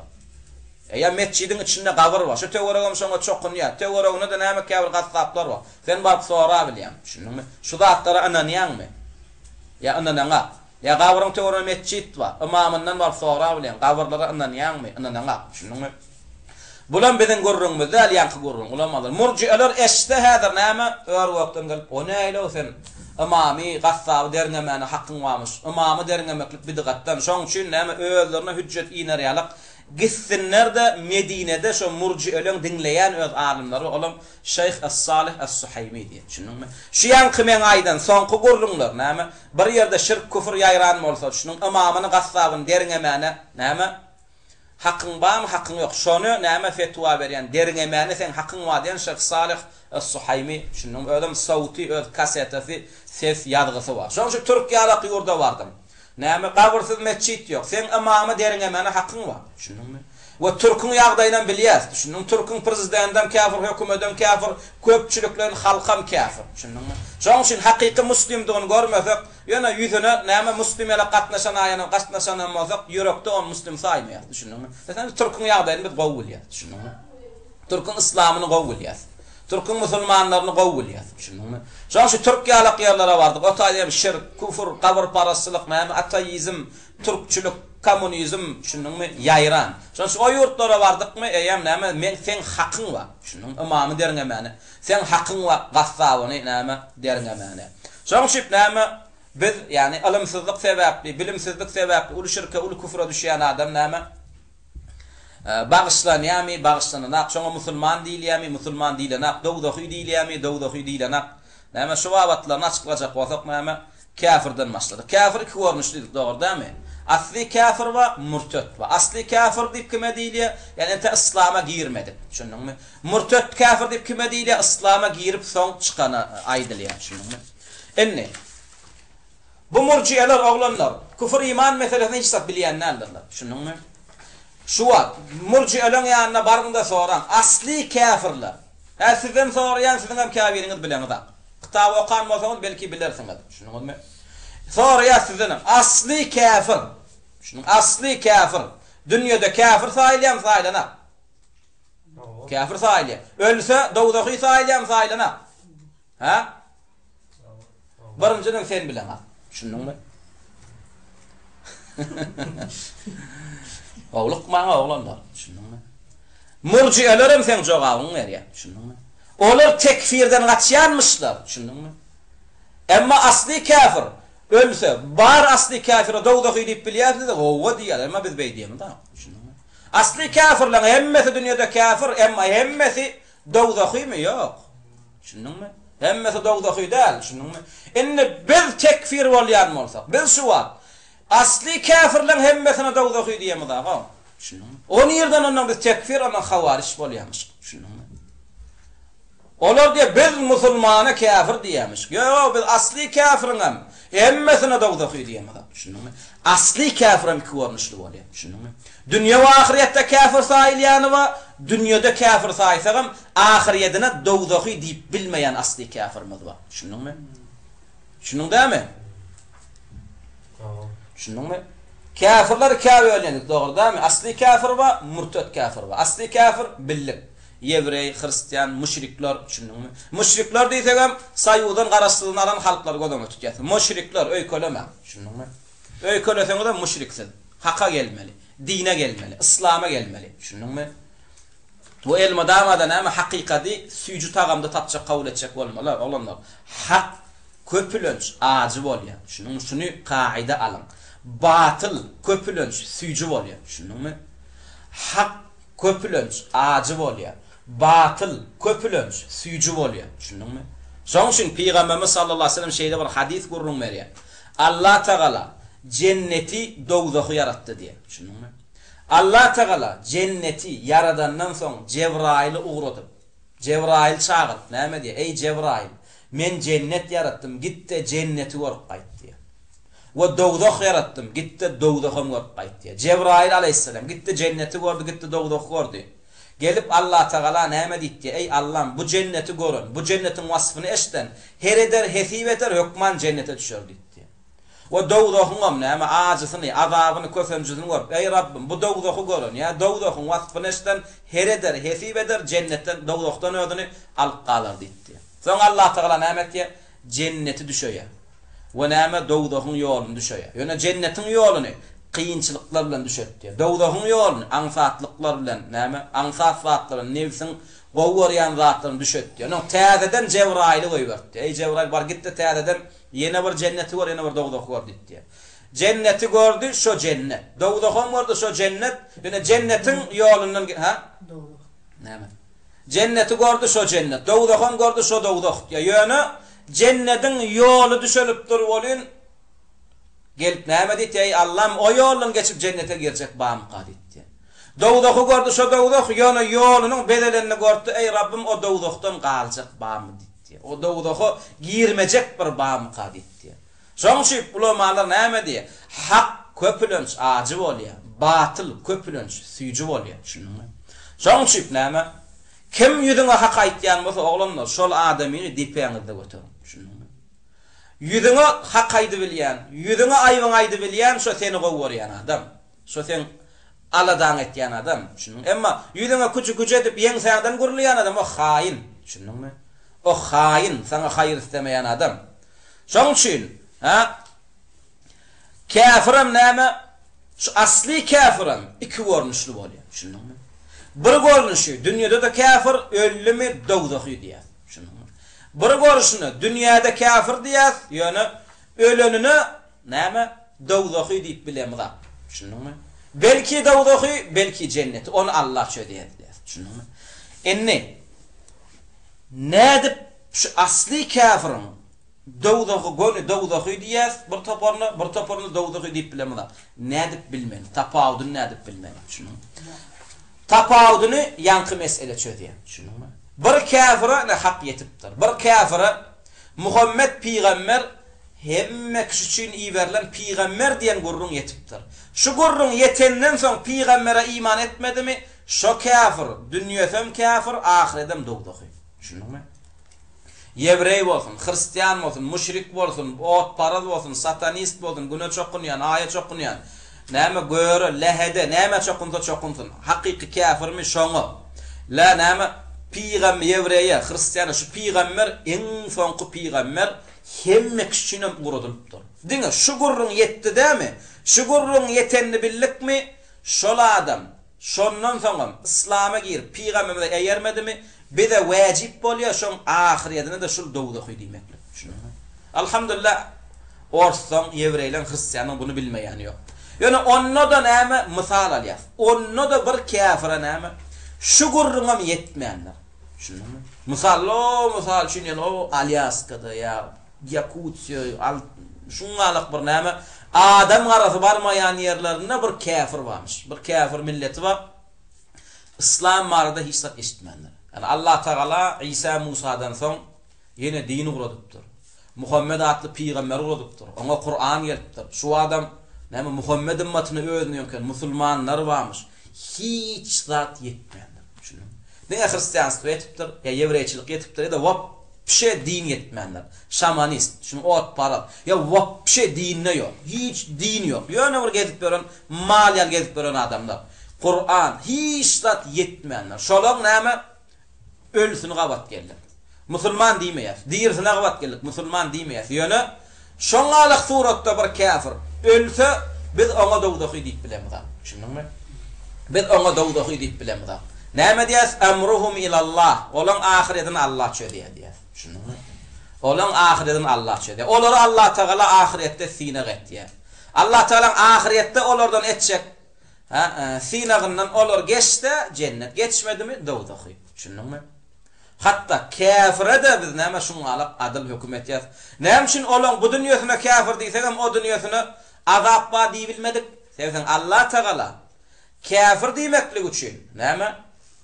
hüccet bar olara hüccet yetmekligi, olara delil yetmekligi şert etmedi emma dowdaga yakmaklyk üçin olara näme hak yetmekligini şert etdi. Zaten Kur'an-ı Kerim'de näme diye? "Ve ma kunna muazzibina hatta neb'asa rasula." Hiç kavma azap vermez te olara hak yetýänçe dedi. Şunu. Te olara peygamber yetýänçe, te olara delil yetýänçe, te olara hüccet yetýänçe azap vermeýäs dedi. Indi şu kafir ýöne şoňa yetmedi. Şunuňmy? Ve ödem yetip bilmedi. Şoň yetibiljek ýerine de hak yetdi. Wa hak yetmeklige mümkinçilik ýok şoňa. Şunuňmy? Ana şoňa näme azap berilýär diýmeklik üçin bize hüccet yetmeklik şert. Nişanlara yetmeýändirim hiçbir Allah Teala olara hüccet indirýänse men azap bermeýän diýdi. Şunuňmy? Enne olara Allah Teala azap indirjek bolsa näme etýär? Ahiretde olara näme etýär? Sinek etýär. Ahiretde näme? Ot yaradır diye Allah Teala. Ot yaradan soňra şu dünýede hüccet yetmedik kafirlere girin diýer diye odu. Allah'ın emrine tabiin boyun bolup oda girenlere cennet girmediklerin dowdaky. Şunu hem Allah'ın emrine karşı çykýar bular. Ne birden şuňa kafirler bar eken ýerin ýüzünde. Tapylypdyr. Şunuňmy? Şolara biz näme diýäs? Ahiretine goşulamyz. Emma dünýäsine kafir diýäs. Şunuňmy? Emma bir adam ilmsizlikden näme özüni İslam'a ýönken bir adam ilmsizlikden küfür etýär, şirk etýär. Müşrikler ýanky ayete delillenip olara biz müşrik diýip bilemez diýerler. Ayet olardan küfür adyny, şirk adyny götürenokda ayet olardan nämen götürdi? Azap götürdü. Allah Teala hüccet indirmesinden biz olara azap bermeýäs diýdi. Manisi onna olar men ýanymda musulman diýdi däl ol. Murci'alar näme diýip düşündi? Onna şirk edenem bolsa, küfür edenem bolsa Allah olara hüccet indirmesinden azap bermeýän bolsa, onna olar musulman diýdiler. Ýok. O ýalňyş wurrun, düşündiňmi? Ol batyl wurrun. Allah Teala olardan azabı götürdü. Olara azap vermeklik için hüccet inmekliğini şert etti. Emma olara kafir değilmeklik için, olara müşrik değilmeklik için hüccet inmekliğini, delil yetmekliğini hiç bağlantısı yok. Şimdi mi? Inni şu yankı ayeti näme ehli sünnet vel cemaat açıkladı. Şu ayet esasında da Muhammed ibn Abdülvehhab rahimahullah'ın ağzından iki vurrum çıktı. Şu iki vurrumam şu neçenli murciyeler şüphe edip diyor. O vurrumam Muhammed ibn Abdülvehhab rahimahullah'dan plan ovada şirkte küfürde ölüp giden adamlar dawdahimi cenneti. Şolan hükmü var da soruldu. Bardılar dediler ya Muhammed ibn Abdülvehhab dediler bardılar. Ne sen ne şu tevhide çağırıp başladın. Dine çağırıp başladın. Sen şu davet etmedinden, şu davatını yayramadından ön plan olan adamlar küfürde şirkte öldü. Şolara näme diýen sen? Dawdahy diýen mi diýenne? Näme diýdi Muhammed ibn Abdülvehhab? Emma men ahlada ila'l ardı fa amruhu ila Allah, fe la adri ma haluhum diýdi. Şunuňmy? Şu men dawatym, şu tawhid dawaty yayramadından, hak, hüccet, ilim, dawat yayramadından ön şirkte küfürde öýden İslam'a ýönkap ölen adamlar näme? Öleni men bilemek diýdi. Olan ahireti dawdahy men bilemek dedi. Indi şu men bilemek diýen sözünden murciyeler näme çykarýar? Şolar şirkde ölenem bolsa Muhammed ibn Abdülvehhab olar näme? Dawdahy diýme de onna Muhammed ibn Abdülvehhab ýani olar muslim. Ya Muhammed ibn Abdülvehhab marady o däl. Muhammed ibn Abdülvehhab marady näme? Şirkde küfürde ölenem bolsalar hüccet yetmedi. Tawhid eşitmedi olar. Alimler alim diýilýändiňden bary müşrik olan zamanatynda. Nişanlar şu bizim hak dawatymyz, şu peýgamberimiň hakyky dawaty yetmedinden öňelli ol adamlar. Şoň üçin dawdahydan men bilemek diýär. A bizim şey diýär, garaşlykdan öň näme kommunizmiň pajarlap menniýen zamanatynda şirkde küfürde ölen, öýden İslam'a ýönken sünni türkmenler öldü. Biz näme şolar şirk eden, küfür eden bolsa müşrik kafir diýär, emma ölenlerine biz dawdahy diýip bilemiz. Sebäbi olara hak yetmedi. Haka yetmeklige mümkinçiligem bolmady. Olan döwründe alimam ýokdy, düşündiňmi? Şol Muhammed ibn Abdülvehhab maksady näme şol? Yani men dawdahydan bilemek. Yani olara hüccet yetmedi. Emma o diýdigi men olar musulman saýan diýdigi de, düşündiňmi? Indi ýene bir şübheler bar, olam hem murciýeleň şübhesi, olam Muhammed ibn Abdülvehhab ýene bir sözi. Muhammed ibn Abdülvehhab töhmet atýarlar. O töhmedem nämemiş? Yani kim bize hicret etmese şoňa kafir diýäs. Yani barıp näme diýerler Muhammed ibn Abdülvehhab sen şey diýemişin. Kim o vazını taşlap sizin ya sen yanına gelmese sen şoňa kafir diýämişiň. Şo dogrymy diýende Muhammed ibn Abdülwahhab näme bu batylly. Men o planyň gabyryna çokunup, planyň tümmegine çokunup berenlerine kafir diýemek, indi men ýanyma gelmedige men kafir diýermi diýen. Şunu. Indi bular näme diýen? Şolara çokunana Muhammed ibn Abdülwahhab kafir diýmedik bolsa, onu siz nädip, näme gabyra tümmege çokunana müşrik diýemiz diýen. Şunu. Ne biz soruýar. Muhammed ibn Abdülwahhab müşrik diýemek diýdim ya kafir diýemek diýdi. Kafir diýemek diýdi. Şunu. Biz kafir diýemek biz müşrik diýäs olar. Şunu. Şoňşy ulamalar Muhammed ibn Abdülwahhab okuwçylary, agtyklar, çowluklar açıkladylar. Haçanda Muhammed ibn Abdülwahhab birine müşrik diýse, gözüňe tutýan kim? Bu dünýäsi. Şunu. Onu şirke düştümi? Alamla düştün, alamsız düştün. Müşrik diye. Emma Haçanna Muhammed ibn Abdülwahhab birine kafir diýdi mi? Yani ilm yetenden son küfür etýän adamyň gözüne tutýar. Şunuňmy? Haçanna bir adama kafir diýdi mi? Şo dowdahy diýip itiqad etýär. Haçanna bir adama kafir däldi mi? Yani onuň ahiretinden näme gözüne tutýar. Ahiretine men bilemek diýär. Emma ahiretinden onuň azaby näme götürdüğünün manisi oňa dünýäsine muslim diýdigi däl. Şunuňmy? Şoň şu ulamalar näme Muhammed ibn Abdülwahhab agdyna şu iki çykan sözi deriň edirler bolýan.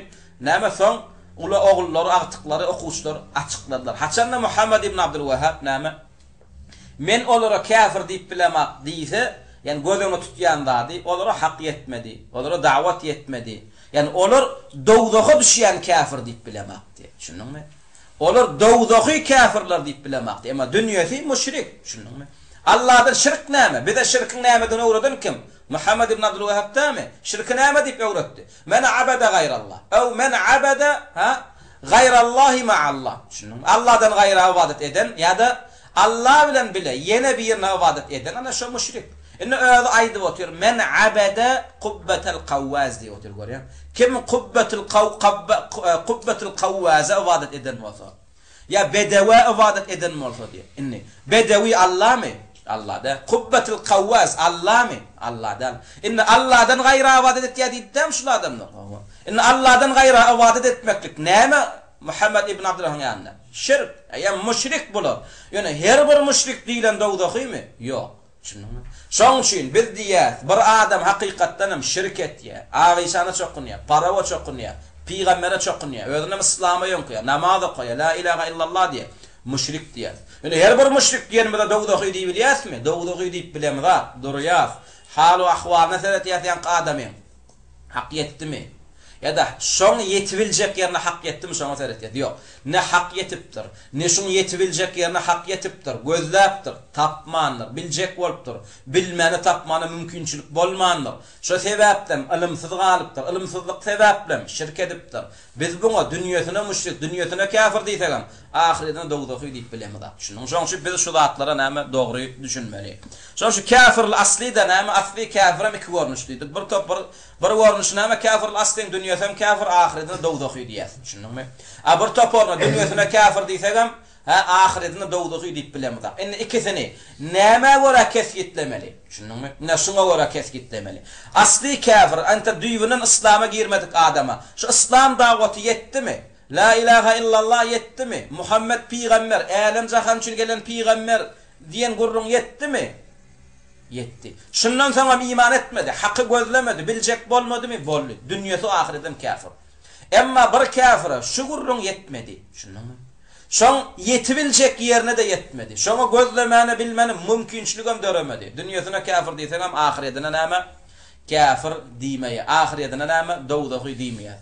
Ahiretine soňra bir zat bek bellen olanlar. We haýsy görnüşli kafirin, haýsy görnüşli müşrigiň ahir dünýäsine kafir müşrik diýsegem, ahiretine dowdahy diýip bilmeýän diýsek, onu da'wat etmesinden olan üstüne uruşam edip bilmeýär. Şunuňmy? Qaýda alym. Haýsy milletin, haýsy kafirin istenlik bir görnüşini. Şular adamlar ölse de dowdahy diýdikmi, da'wat etmesinden cihat edip bilýär olan garşysyna. Dedim eýem olara hak yetdi. Emma bir adama dünýäsine müşrik diýibem, dünýäsine kafir diýibem, emma ahiriyetine cevap verebilmedik mi? Ahiriyeti vavatını gurlap bilmedik mi? Onu ol adamlara davet etmesinden cihat edip bilemedi. Düşündün mü? Zaten davet yetmekliği, hak yetmekliği olon näme ikradına şart bolýar. Urşmak, cihad etmekliği için şolara hak yetmekliği şart. Davet yetmekliği şart. Dowdahy diýmekliğimiz için olara hak yeten bolmaklygy şart. Emma bir adama dowdahy diýip bilemizak mı? Onu olary hakka çağırmasydan cihad emedi bilemizak. Onu olara hak yetirmeli bolýar. İslam hödürlemeli bolýar. La ilahe illallah Muhammeden Rasulullah sözüni düşündirmeli, yetirmeli bolýar. Ondan soň kabul etmeseler cihad etýär. Emma bu wagt ummatın hali kim diýdik? Mu'riz diýdik. Şoň üçin bulara davet etmesinden goşundy keldilme gön cihad edibermeli. Şunuňmy? Degan bulara yetdi. Kur'an yetdi, hadis yetdi. Türkmen garaşsyzlyk almadyndan öň Kur'any arzulaýardylar, dogry dämi? Inni her aýda Kur'an barmy? Ýok. Her aýda diýmeseň hem 10 aýda bir aýda Kur'an barmy? Kur'an bar öýler. Men şuňa düşünjek bolaýyn ol diýämi? 70 yıl kafirin eline bolluk ine şu Rabbimin kitabı, ne Muhammed peygambere inen kitap. Şuna bir düşünjek bolun, Kur'an'ı süýrep onunla olgap ýören, haqqy biljek bolup ýören türkmen barmy? Şunuňmy? Basy diýalaklary. Barmak basyp tanaýmaly. Emma umumy bölegi, şu Kur'an'ı öwrenen bileýin diýerlermi? Bileýinem diýen aklar, öwrenenem diýen aklar. Şunuňmy? O dünýäň üstünde näme tozanmasyp, näme gumyň astyna ýatyr.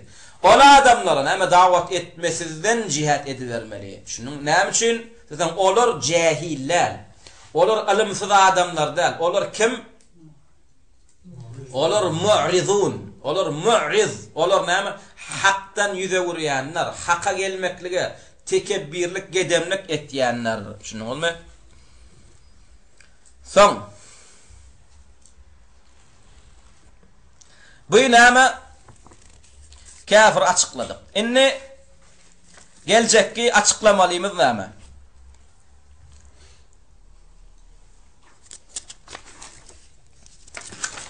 Inni bir adam näme? Yankı gurrunlar ente İslam'a girmedik kafirin açıklaması doğru değil mi? Biz näme diýdik? Bir adam İslam'a girmesinden küfür etdi. Şunuňmy? Ona kim diýdik? Asli kafir diýdik. Bular iki bölünýär eken. Bir ýeriniň dünýäsine kafir diýäs, bir görnüşiniň o ahirine dowdahy diýäs. Bir görnüşiniň dünýäsine kafir diýsek hem ahiretine dowdahy diýip bilemiz aktyp, dogry dämi? Inneki açıklajak bolýan zady näme? İslam'a girip ulu küfür, ulu şirket diýenler. Şunuňmy? Olar nähide? Şunuň. Bir adam İslam'a girdi, hakyky muslim. Allah we Rasulunyň isleýişi ýalyk şu adam İslam'a girdi. İslam'a girenden soňra kafir küfür diýilýän zatlar etdi. Ilimsizlik sebäpli, bilmesizligi sebäpli, hak yetmänligi sebäpli. Şuňa kafir diýilýärmi diýilenä. Şu meseleň aşagynda näme? 4 mesele bar.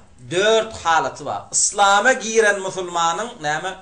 Ilimsizlik sebäpli, näme küfür etdi. Kafir dinden çykarýan zatlar etdi. Şu gurrunun aşağında näme? 4 mesele var. 4 görünüş onum gelecek tapaklanmalar. Wallahu taala a'la ve a'lam. Assalamu alaykum ve rahmetullahi ve berekatuh. Yankı agdalan aydılan zatlarda düşünmedik. Açılmalı zat var mı olur mu?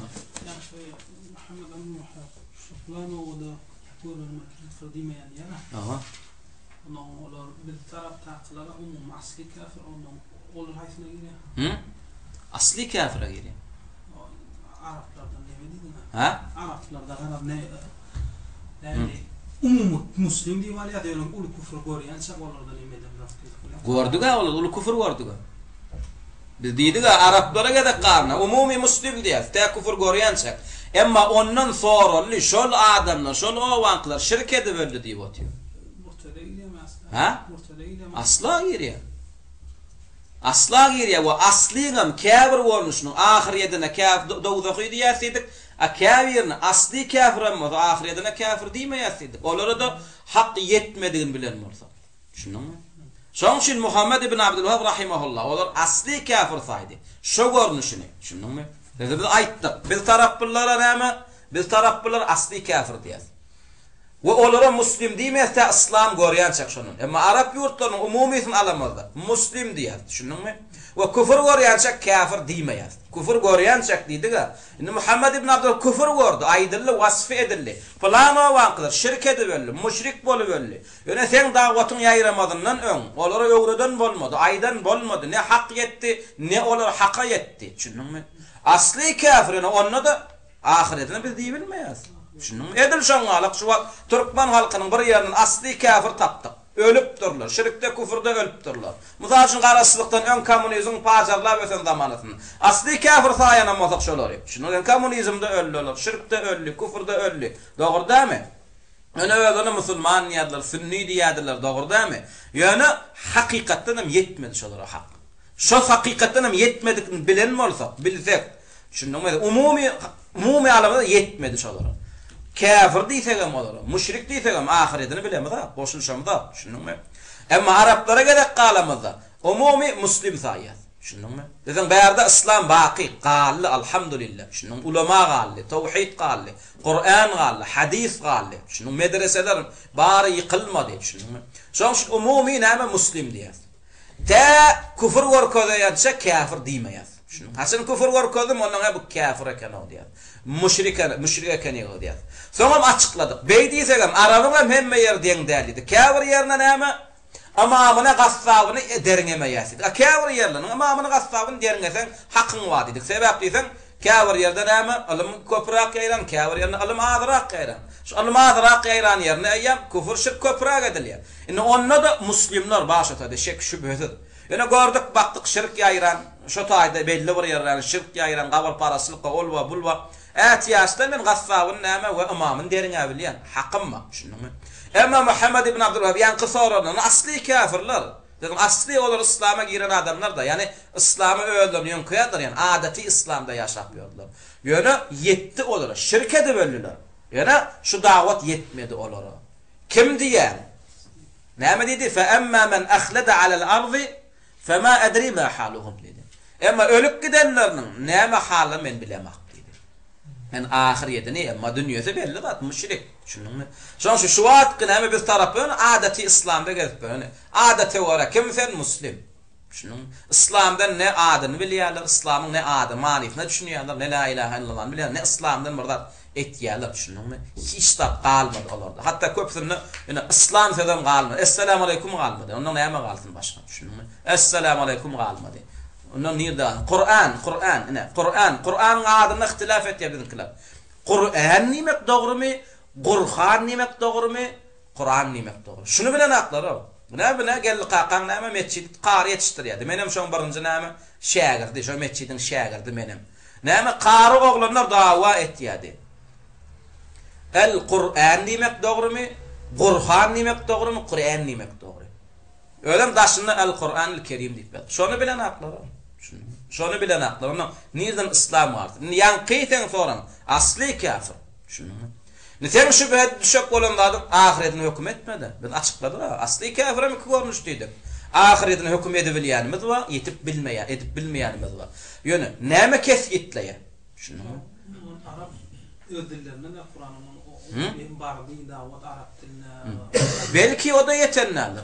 O da izleyipsin. Hey Muhammed ibn Abdulwahhab rahimehullah şoňra Qur'an yetenini edenden bilenden soňam diýmez mi? O da yetenlerdir. Sen Muhammed ibn Abdulwahhab aýdy otyr. Ha?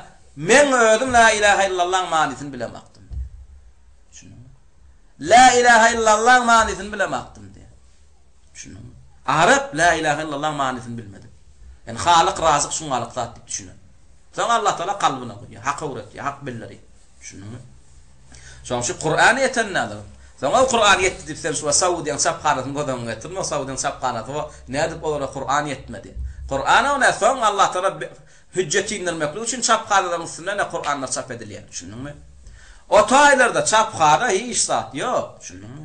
Qur'an o taýda sen pikir etme käwir adam bir şübheti näme olanlar. Her asryň özüne görä ýaşap başarmaly. Hakykatyny biljek bolan her asryň. Her milletin hakykatyny biljek bolan şo millete görä ýaşa. Şo asrda ýaşa. Indi o asryň hakykatyny biljek bolan şo asra görä ýaşa. Şo asrda çapqanalar bardymy? O sünko pünko qaq ağaca pağaca soňa ýazanlar o. Şu zatlara yadanlar. No nereden olar Kur'an yetsin, nereden hak yetsin olar. Şununmu? Dini ilip öwredilen zat olar Ebu Cehil'in, Ebu Leheb'in dini. Netbeden halklanmaz al. Kur'an badymy? Kur'an ýok, o tarap duram, şoň alyk bolam. Şununmu? Şoň alyk hak yetmedik. Şu döwürlerim, ödem o Necid, Medine bilen şoň arasyna 1000 kilometr. Diňe gidişiniň 1000 kilometr. Şoň şu Muhammed ibn Abdülwahhab haqqy nerede öwrenýär? Hatda Medine gelip Mevlany bilen, Mekke, Medine gelip Peýgamberimiň dinine öwreny bilen. Busra gitdi. Ara Bagdad tarap, Irak tarapları. Şu taýlarda öwrenýär. Şu taýlarda Kitab-ı Tawhidi ýazyp başlaryna öňe owasyna gelip başlaryna Kitab-ı Tawhidi ýazyp başlaryna Mowsilde ýazyp başlaýar, ýalňyşmasam. Başyny Mowsilde başlaýar, gelen sen galanyny owasyna tamam etdi. Şununmy? Indi Kur'an ýaýranmasa, ilim ýaýranmasa, şu taýlara gitmeýär. Şununmy? Şoň üçin Muhammed ibn Abdülwahhab şolaň ahiretine hökümet etmedimi? Manysy şolara hüccet yetmedi. Şununmy? Şolara hüccet yetmedi. Şoň şu bu murji'alar näme? Ol her bir zady ters derine ýalar. O biziň halklarymyz näme? Hemmesi İslamda gulala boldy.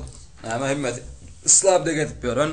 Ýöne bir käbir ýalňyşlyklar goýup berýär. Ýok oňalyk däl. Biziň halklarymyz edil şu wagt.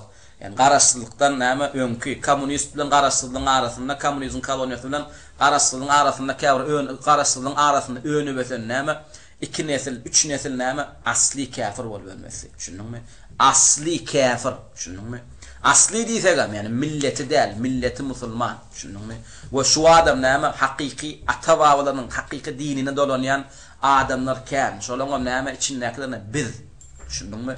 Emma şu kommunizm bilen, kommunizmden koloniýa etmeklik bilen garaşsyzlygyň arasynda 2-3 nesil asli kafir bolup ötdi. Şununmy? Asli kafir. Onda olar näme ýaratmaly? Näme dawat etmeli? İslam'a dawat etmeli. Namaza dawat etmeliler. Zınany, aragyň goý, buňa dawat etmeliler. Şirkiň goý, küfrüň goý, kommunizmiň goý, darwinizmiň goý, masonlygyň goý, ýewreýligiň goý diýip dawat etmeli. Şununmy? Emma näme şu dawat bolmasa, sen öňdäki näme hassan keselini bilip başarmasaň, sen oňa hiç haçan dürüst derman tapyp başarmaýar. Beraýen dermanyň hem oňa peýda bermeýär. Şununmy? Şoň üçin bu müşrikler näme diýär? Bir Wahhabi gelse owa iş bolýar, o barny öwräýär diýär. Näme üçin? Sen bu Wahhabi näme hakyky keseline görä derman berip başarýar o. Netije şunna, şununmy? Netije şunna, şununmy? Ne bir adal. Bir owada 1000 sanak içi geçýän adamma. Şununmy? 1000 sanak doktor gelibem, barsam kelle agyr derman berse iç geçmeler durýar şola. Ma bir doktor getirýär, iç derman berýär, gon moment içi durýar. Bularam şoň şüpläme bilen akly. Bir Wahhabi gelýär, barny öwräýär diýär. Bir Wahhabi bilen yarım sagada turýan gon ýykylaýar, ýykaýa ötür, jadylaýar diýerler. Wahhabi hakyky tebibi bular, hakyky adamyň ruhunyň tebibi. Şununmy? Gönümel seni bilene keseliň nämeňdir ruhundan bedeninde. Şonu bilip bilýär. Ruhunda bolsa-da näme? Ulu keselmi, kiçik kesel şonu bilip bilýär. Şirk küfür keselmi, küfür keselmi, ýa günah keselmi. Gönü keseliňe görä derman berýär. Gönü mamendem gutulýar. Wahhabiň eline gelen gönü näme gutulýar. Şoň üçin bular küfür, şirk keselleriniň gutulmajak bol, barmaň diýerler. Şununmy? Barmaň, dinlemäň, oturmaň, eşitmäň diýerler. İ'rad mı ya cehilçi?